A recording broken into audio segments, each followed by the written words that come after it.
Cadet First Class, Jemver Soriano, Lingayen, Pangasinan.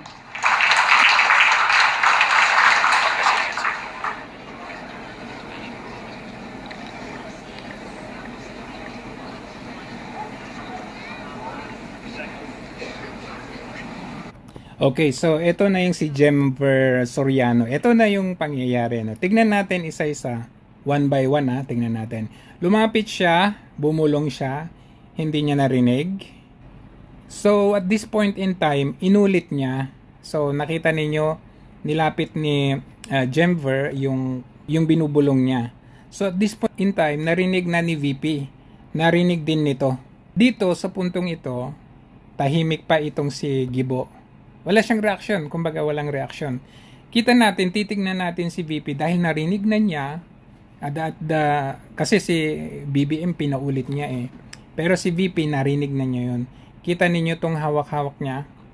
Hawak niya yan eh. Hihilain pa ni VP yan. Yung hawak niya na yan, yan, diploma yan. Hihilain ni VP yan pabalik. Si BBM naman, hinihila niya naman papunta sa kanya. So, gusto ni BBM, kunin niya kaagad itong libro na ito, yung diploma. Gusto niyang kunin para matapos na, para makaalis na ito. Si VP, hinihila niya. Kasi gusto niya nga, si VP alam na niya yan, traditional yan, ginagawa ng tatay niya yan, namimigay yan yearly. Doon sa mga doon sa mga my guts na, Mr. President, can I have your watch as a gift? Meron at meron sa mga graduates na yan. May mga guts na hihingin ang relo ni PRRD yearly yan. So, naging traditional yan. Ito, sinubukan si BBM. Pero nakita ninyo, nagmamadali siyang kunin itong diploma na ito para ito makaalis na. Si VP, hinihila naman niya. Kasi gusto nga niya ibigay eh. Bakit pahihiyain yung tao? So, ipi-play natin ito, mapapansin ninyo na hinihila ni VP itong diploma.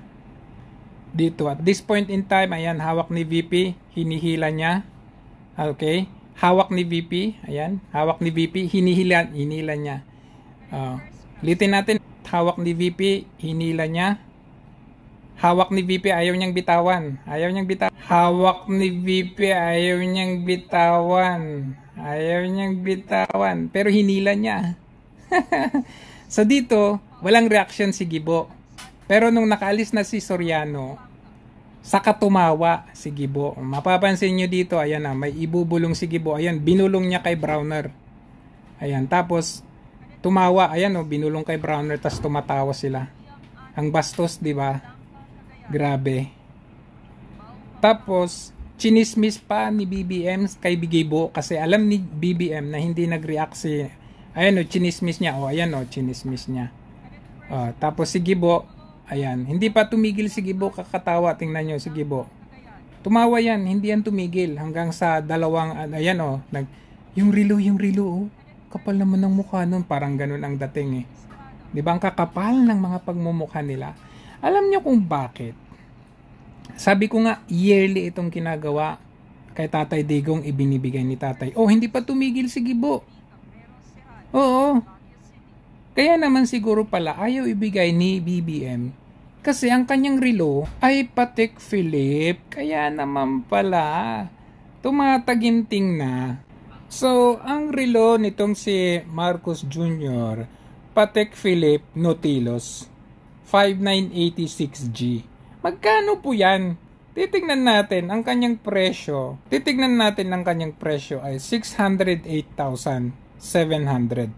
Magkano po yan sa peso? Tumataginting po na 4.5 million pesos.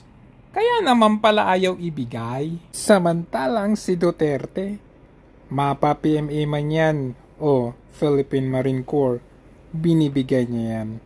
Ibig sabihin, kahit may sentimental value yan, kahit mamahalin man yan umumuran, pero sa tingin ko, hindi mamahalin yung relo ni PRRD eh. Kaya hindi tumatanggap si PRRD ng mga regalong ganyang mahal, o kaya hindi siya nagre-relo kasi alam niyang hindi karapat dapat yan na magarbo ang pamumuhay ng public servant, di ba?